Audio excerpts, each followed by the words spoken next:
we're nearly into November, and oh my God, we're only 3 months away from facial eczema season. And it brings back memories of when I was on the dairy farm at Aotearoa. I was 25 years old, just a wee whippersnapper with an empty bank account. Not long married, just bought a herd of cows, 160 cows. At the time, they cost us about $400, $450. Things were going pretty good for the first year, share milking. And then one day, when I was milking the cows, they started getting really irritated. That afternoon, they got really, really irritated. And it was just like, what the hell's going on? They all proceeded to start getting facial eczema in January. And we'd seen facial eczema before, but all of a sudden, 10% of the cows were really irritated. And those ones that were irritated, they didn't have any milk.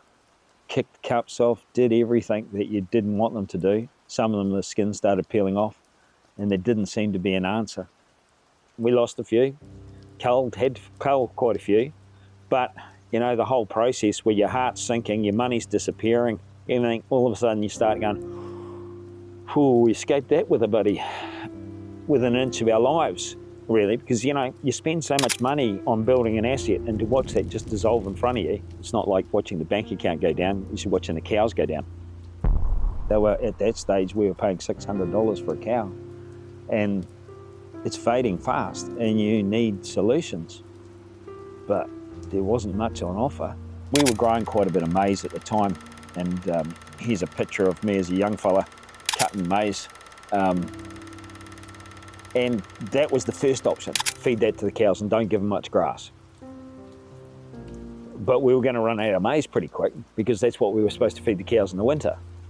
So the second option was spray the paddocks with fungicide. Well, that wasn't going to work because the information that we had was that spore levels had to be around 20,000 and below before you started spraying. Well, ours was at 300. My God, how that's not going to work. So you watch this, cows are dropping, their winter feed's disappearing. What the hell can we do? Next issue, it's like, put zinc in the trough. Well, that's cool. Okay, so put the zinc in the trough. It doesn't seem to be doing much to the cows. How the hell do you get out of this mess? Your money is disappearing, and all the vet can do is say, just give them some zinc. I think we lost about 4 or 5 that actually we either shot or died. And I think we culled about 10 after that were just never going to be reproductive again. So, you know, like it was 10% of the herd gone, and it was the only thing you could do. Like, there was no other option. It's like, let's put them out of their misery. These guys would go and climb in a drain to get away from the sun. They'd get in there and you knew they're not coming out alive. You'd actually put them down and drag them out and bury them. I think we had a paddock that the really bad ones we'd put in, and we'd try and feed them lots of maize and give them a bit of shelter. But it wasn't really doing a lot of good. There was a couple of them seemed to be going okay, and then one day I walked over to the fence and there's a cow in the drain, and she's got the water up to here and her head sticking out and looking. And yeah, just bang, and just had to deal with it. And that's that's a horrifying thing. We shouldn't have to. I'd spent all this money and I wanted this beautiful herd of cows so that you could actually go on and get bigger and then sell the cows and buy a farm. And it's disappearing even faster, day by day. Every time you go to milk, you just didn't want to go there. Cows just got more and more antsy, and it just got worse and worse. And then one day, my brother was talking to an old boy from Aotearoa, and he said, just put some lime on, that'll fix the problem. Shit, never heard that before. So we went home and we said to Mum and Dad, I said, oh, we've heard that if we put some lime on the farm, this will do some good. Mum said, oh, that's too expensive. That's so many tons of lime and X amount of money. Well, Mum was a bank manager's daughter. So just like a bank manager, she thought she knew better how to spend the money than you did yourself. Yeah, well, it's just Mum's normal sort of criteria that you didn't have any evidence to back up this process, so I'm not going to spend this money. So the next option was, let's do some tests. So there was some particularly bad paddocks, yats and ryegrass pasture that we'd only planted 2 years prior. And yeah, we renamed the product Kill 'em, because man alive, it just killed them. Tests come back from the vet only a couple of days later. They were at 300,000 and they'd never seen them so high before. It was horrific. And they just don't know what to do. We got one load of lime and we put 1 tonne to the hectare on and 2 tonnes to the hectare on 2 of the paddocks. There was 3 paddocks, they're all the same.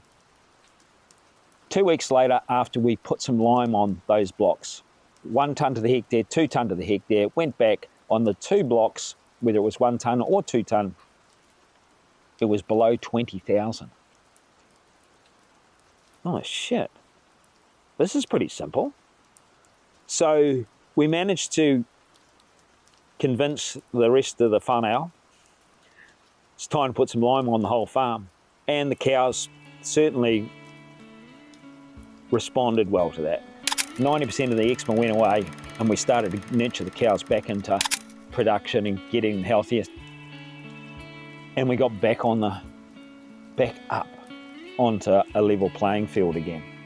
And it didn't matter if it rained, even got a few showers, bits and pieces, it still stopped it, which was way better than the fungicide. And it was so much better than feeding them full of zinc because, I mean, well, if you look at the how much zinc you had to feed them per the challenge of spores, we would have had galvanised cows. When I look back on this process, it's more than the lime now, but it is such a cool thing that you can do for low cost and save your ass. It's a step in the right direction. And when you do this, if you're pre-prepared, and this is where we actually have to look, this is why we're talking about it now. It's like 3 months out, you know, like if you know that the farm's a facial eczema prone farm, before Christmas you can put a little bit of lime on and go and have a happy Christmas holiday. Or you can do some soil tests and start to understand what's going on with the farm and be preventative and proactive in the whole process. So you can solve your cows' problems and solve your own problems of having to run around doing all these crazy things.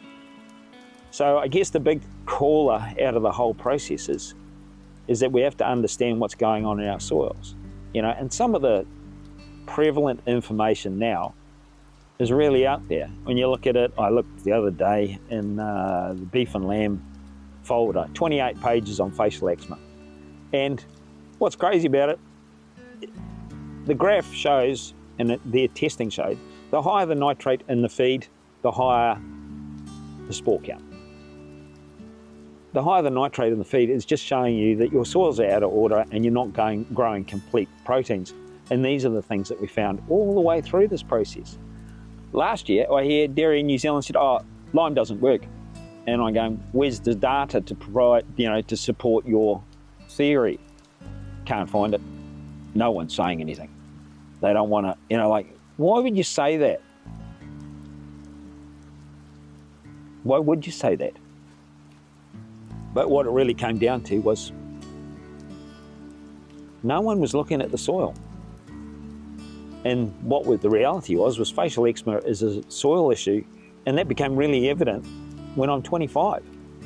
The real joy of this whole process, as you start to unwind it and you see that those things go away, is that we end up farming like we are now, which is fantastic.